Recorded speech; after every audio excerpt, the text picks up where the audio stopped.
Hello friends, मैं ज्योति हूँ और आप सभी का मेरे इस यूट्यूब चैनल पर स्वागत है। फ्रेंड्स, हमने अपना जो पिछला वीडियो है वो 8वें चैप्टर पर छोड़ा था, जो कि पिछड़ा वर्ग आंदोलन था। ठीक है, पार्ट 1 मैंने अपलोड कर दिया है। आज हम पार्ट 2 पढ़ेंगे। ठीक है, आधा चैप्टर मैंने कवर कर दिया था। MPSC 7 का जो 8th चैप्टर है पिछड़ा वर्ग आंदोलन, इसका आधा जो चैप्टर है वो मैंने करवा दिया था। बाकी आधे चैप्टर को आज हम देखेंगे। आज की इस वीडियो में हम आरक्षण की राजनीति के बारे में पढ़ेंगे। ठीक है, तो चलिए स्टार्ट करते हैं। पिछड़े वर्ग को समाज में आगे लाने के लिए संविधान सभा में पंजाब राव देशमुख द्वारा आरक्षण की मांग उठाई गई थी। जो पिछड़े वर्ग के लोग थे, इन लोगों को समाज में जो है आगे लाने के लिए, इनको इनका अधिकार दिलाने के लिए जो पंजाब राव देशमुख जी थे, इन्होंने संविधान सभा में जो है इनके लिए आरक्षण की मांग उठाई थी।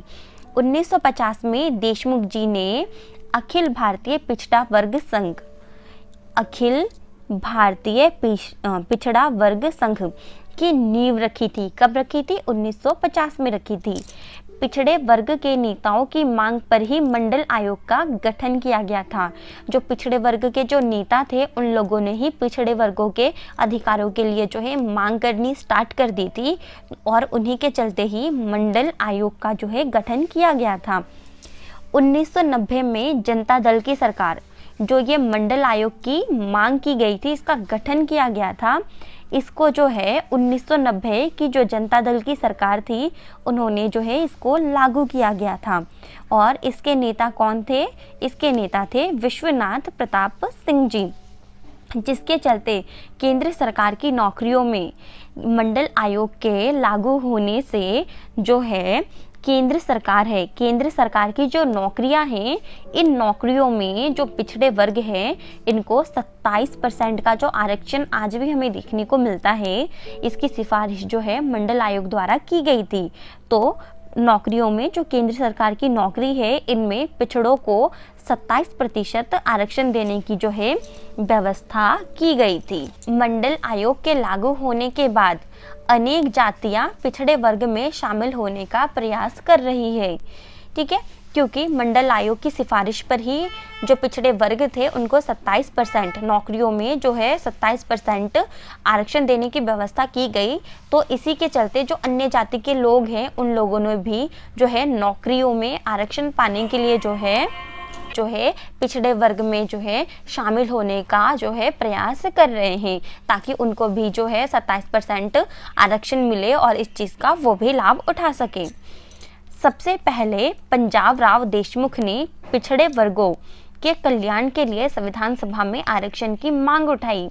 ये मैंने आपको पहले ही बता दिया था कि संविधान सभा में जो पंजाब राव देशमुख थे, इन्होंने जो है पिछड़े जो लोग थे, इनके कल्याण के लिए जो है मांग उठाई थी।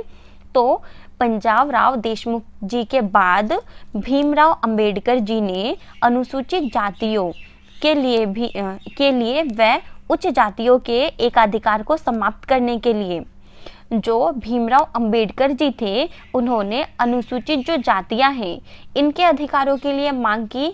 इसके अलावा जो डॉक्टर राम मनोहर लोहिया ने पिछड़े, दलित और अल्पसंख्यकों को जो है 60% आरक्षण देने की मांग की थी। जो राम मनोहर लोहिया जी थे, इन्होंने क्या किया? इन्होंने जो उच्च जाति है, इनका हर चीज़ पर जो एकाधिकार था, इस एकाधिकार को समाप्त करने के लिए क्या किया? इस चीज़ को समाप्त करने के लिए उन्होंने जो पिछड़े लोग थे, जो दलित थे और जो अल्पसंख्यक थे, इन लोगों के लिए जो है नौकरियों में 60% के आरक्षण की जो है मांग उठाई थी। ये मांग किसने उठाई थी? तो ये मांग डॉक्टर राम मनोहर लोहिया जी ने उठाई थी। 26 जनवरी 1950 में अखिल भारतीय पिछड़ा वर्ग संघ, जो अखिल भारतीय पिछड़ा वर्ग संघ है, जिसकी नींव जो है पंजाब राव देशमुख जी ने रखी थी। ठीक है, ये मैंने आपको बता ही दिया है। तो इसमें क्या हुआ? इस संघ के कुछ लोग जो ये संघ है, इस संघ के जो कुछ लोग हैं वो कांग्रेस तथा कुछ लोग जो है लोहिया जी की नीतियों में विश्वास करते थे। ठीक है, इसका मतलब ये है कि ये जो संगठन है ये टूटने लगा था। इस संगठन के कुछ लोग कांग्रेस में तो कुछ लोग जो लोहिया जी हैं इनकी नीतियों में विश्वास करने लगे थे, जिसके कारण क्या हुआ, जिसके कारण आगे चलकर जो है ये संघ क्या हुआ, ये संघ टूट गया। और जो संघ टूट गया था उस टूटे हुए संघ ने अपना नाम बदलकर राष्ट्रीय पिछड़ा वर्ग संघ रखा, जिसका नेतृत्व RL चांदपुर ने किया। ठीक है, पिछड़े वर्गों को आगे बढ़ाने के लिए संविधान में भी प्रावधान किया गया। जो पिछड़े वर्ग है इनको समाज में आगे बढ़ाने के लिए, ताकि ये अपना अच्छे से विकास कर सके और अपनी जो योगदान है, अपना जो योगदान है वो समाज में दे सके, इसके लिए जो हमारे संविधान निर्माता थे उन्होंने भी संविधान में जो है इसके लिए प्रावधान किए हैं। संविधान में सामाजिक और शैक्षणिक रूप में पिछड़े हुए वर्गों के लिए सरकार को विशेष प्रावधान और सरकारी नौकरी में आरक्षण देने का अधिकार दिया गया है।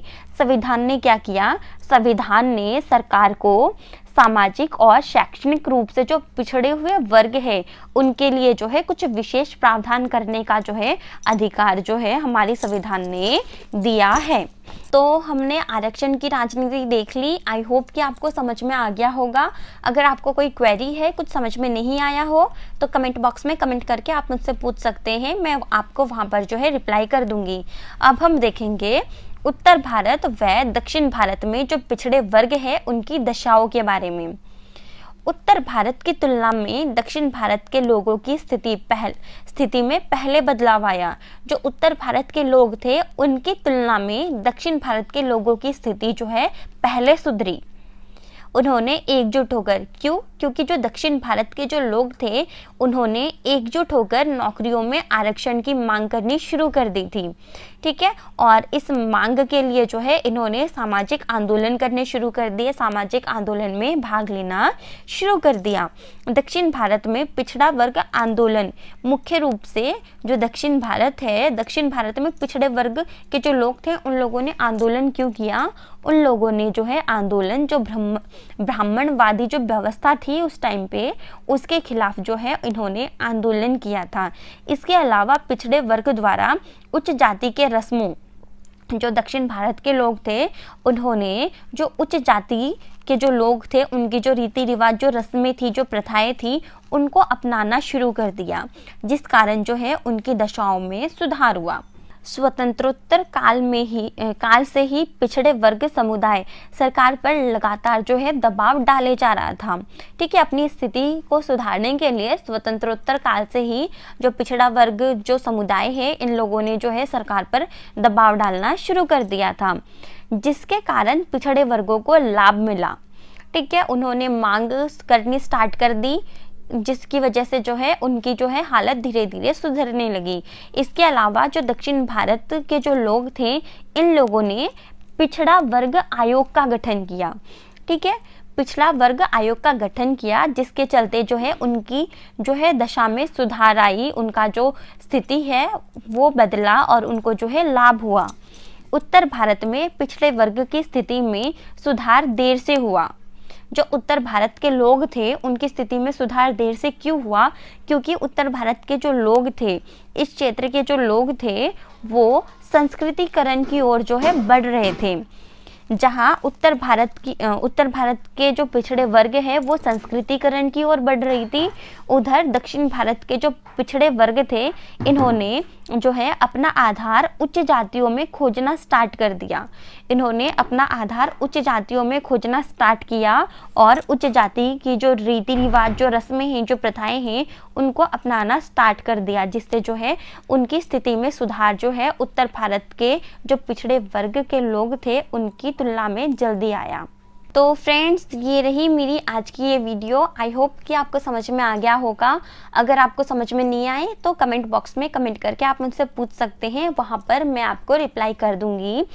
और MPSC 7 का जो 8th चैप्टर है पिछड़ा वर्ग आंदोलन, ये चैप्टर हमारा कंप्लीट हो चुका है। ठीक है, तो आपने मेरी वीडियो यहाँ तक देखी, उसके लिए आप सबका बहुत बहुत धन्यवाद। Thank you.